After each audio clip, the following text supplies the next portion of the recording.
Tanya had grown up side by side with several gorillas, and her bond with one of them was simply stunning. But when she left, she believed he'd forget all about her. She was warned not to meet him again years later. But watch what he did when he saw her.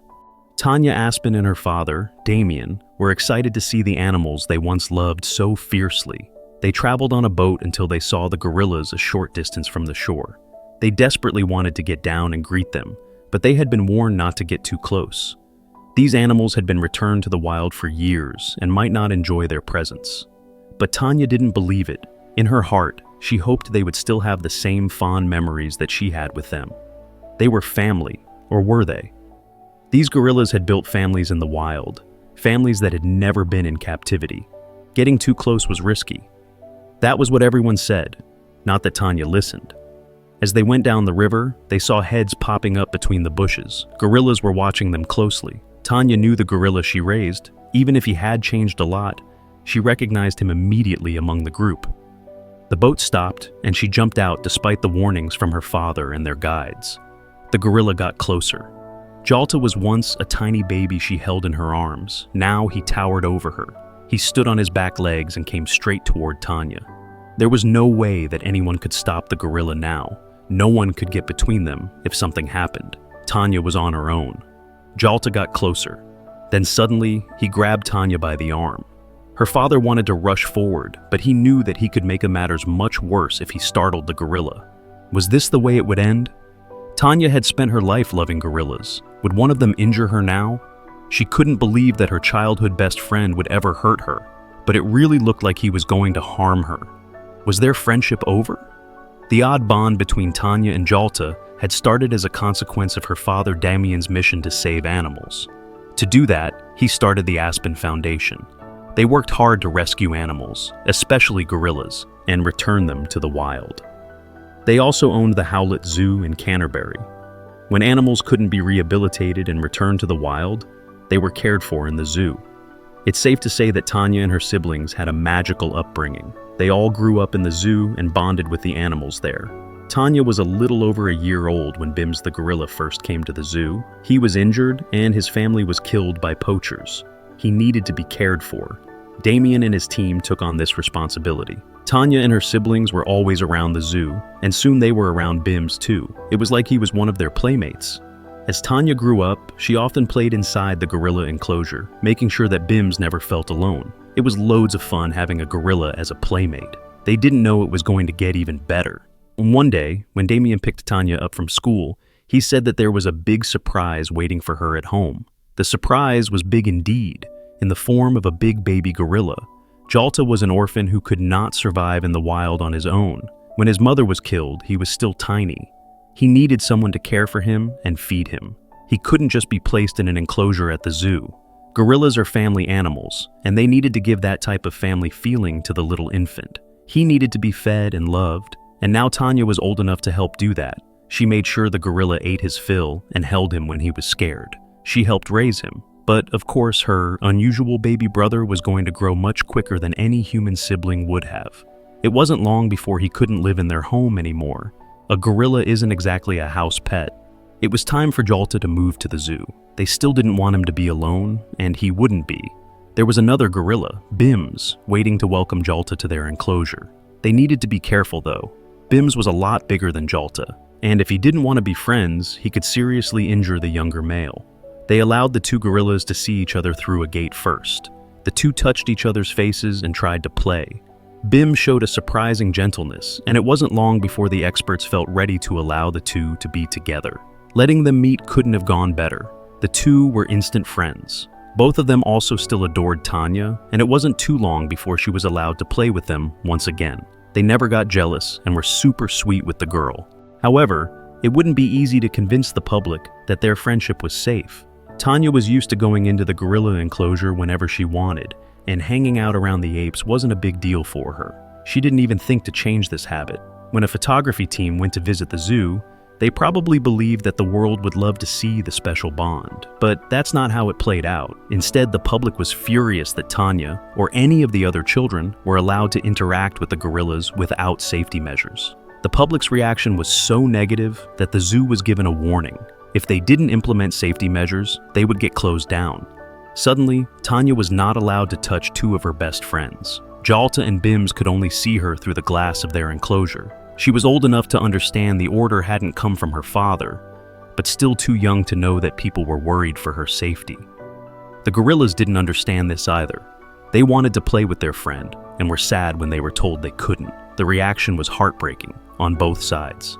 Every day, Tanya came over to the zoo straight from school. She sat down on the step next to the glass, and as soon as the two gorillas saw her, they rushed over, just to be stopped by the glass.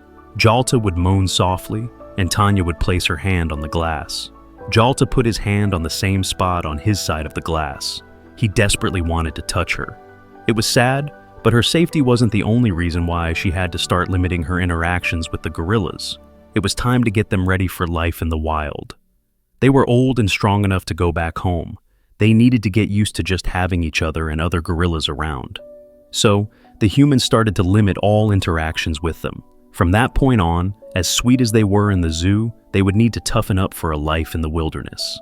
A few months later, they finished off the training that the gorillas would need to survive in the jungle. Damien and his colleagues had been training them from the moment they came to them. The whole purpose of the foundation was to save those animals and release them if possible, and that was what was going to happen now, regardless of how Tanya felt. It took a few months, but finally, they were ready to start their journey home to Gabon. They found a sanctuary where gorillas would be safe, but at the same time, roam free. It would be the last time that the family saw them for a very long time. Tanya got to hug Jalta and Bims both before they were given something to relax them for their journey. The gorillas were excited to get to her. They put their heads on hers and enjoyed the hug for as long as they were allowed to. There was a special bond between the girl and the animals, one that would now be separated by continents. Tanya watched as the gorillas were placed in crates and loaded onto the vehicle. It was going to be the first step on their journey back to Africa. This was what they all worked for. They all wanted the gorillas to live free. Still, it was bittersweet for Tanya. It felt like she was saying goodbye to family members she might never see again. Years went by, and Damien went over to Africa once to check on them. The great news was that they were doing incredibly well. The two gorillas they helped to save and raise had joined a family group and were living as they were meant to live. Seeing them in the wild, surrounded by other gorillas, made it all worth it, even the heartache of saying goodbye. They were home in Africa, but that didn't mean they were forgotten. In fact, Tanya thought of her old playmates often. It had been more than a decade since they returned to Africa, and by all accounts, they had become completely wild gorillas. In that time, they got nervous around humans and didn't want to interact with people again. So, Tanya was told she should never try to meet them again. She also grew up and started working for the foundation, just like her father. She helped to rescue loads of animals. Then Damien had a health scare, and everything changed. He started planning a trip to Africa as soon as he was healthy again, just to make sure he would be able to see his favorite place in the world once again. And for the occasion, they would try to locate the gorillas as well. The trip to see Jalta and Bims and their family was a long one. It was not a journey that someone older could take. If he wanted to see the gorillas one last time, he'd better do it soon. That was the plan. But as soon as Tanya heard that he was going, she wanted to go too. She had to see how the two gorillas turned out. She had helped to raise Jalta, and she wanted to see how he was doing. She was excited, but surprisingly, no one else was. They warned her not to go.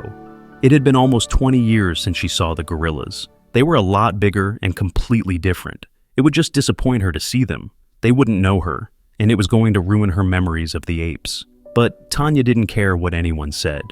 She wasn't going to let her dad go alone. She wanted to see it for herself. Damien was the only one who understood. He agreed that she could go. It would give her peace to see them in their natural habitat.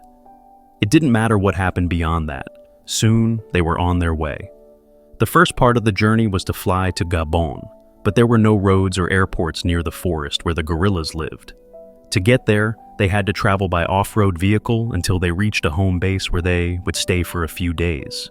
This way, they could go in search of Jalta's family more than once if they didn't find them right away. But they couldn't just hike into that part of the forest. Instead, they would take a small boat and travel along the river. Before they headed out in the morning, the guides in charge of the sanctuary spoke to them. They looked strict when they told them they couldn't just approach the gorillas right away. The guides would watch them. and only when they had decided that the gorillas were calm could they get closer. Under no circumstances were they allowed to touch or interact with the gorillas. They might have known them in the past, but they were wild now. Jalta and Bims couldn't be trusted to be gentle, not anymore. They were shocked by what they saw the first day they went searching. As the boat moved along the river, Tanya and Damien saw faces peeking out through the trees. The gorillas were watching them. They were just as curious about the intruders looking for them. Tanya couldn't help but gasp. The two gorillas she once knew were watching them closely. They had changed, a lot, but she recognized them at once. She could cry seeing Jalta and Bims this close. And when Jalta grabbed her with his powerful hands, she felt like bursting into sobs, but her tears would be of terror, not happiness. As her knees shook, threatening to buckle, she looked deep into those familiar eyes, and she was sure she saw recognition. Then Jalta put his head against hers, just like he'd done when they'd last said goodbye. She ran her hand over his head like she once did when he was scared as a baby. He gently rubbed her arms and kept his head down against her. The gorilla was saying hello. Then Bims came closer too. Just like Jalta, he knew his old friend. They had all changed, but somehow they knew this woman in front of them was the same little girl who had played with them so long ago. Bims used one finger and gently stroked it down her face. Damien came closer too. This time, the apes jumped up, and they started to hold on to him and roll over him. For some reason, they understood that they could play with him, but they had to be more careful with Tanya. Their family joined them eventually, staying at the edge of the group. Father and daughter got to see their natural habitat, but the two gorillas wanted to spend all their time with the humans who were their first family. The guides were shocked. They didn't think the gorillas would so quickly revert to animals that loved humans. It was pretty clear that they missed them. They were happy to see Damien, but something about the way they interacted with Tanya showed real love. The moment they had to go back to the boats, the gorillas moaned softly, worried that they were losing their best friend again. The sight was heartbreaking. The good thing was they had spent another day with the gorillas. This time, as they said goodbye, Tanya knew that it might be for good. There were no guarantees that she would be able to come back one day. The gorillas seemed to feel her heartache. They didn't want to let her go. Bims kept hugging her and holding her. He didn't hold tight, still as gentle as ever, but he didn't want to let go. Tanya was crying as she pulled his arms away. Then she stood in front of Jalta, her first baby. She loved these gorillas like family, but this one would always have a special place in her heart. He put his head down on her chest and she kissed the top of his head. She softly told him that she loved him. Then she got on the boat. The gorillas watched them leave. Tanya would forever be grateful that she hadn't listened to people who tried to stop her from going. It was an experience that she would not give up for anything. She loved the gorillas, and now she knew that they still cared about her too. It was a special bond that was proven to stay strong through years and distance. They were where they belonged, and Tanya would do the same, go home and save more animals. What a beautiful example of friendship between different species. Would you ever try to meet a wild animal you knew as a baby after many years of separation?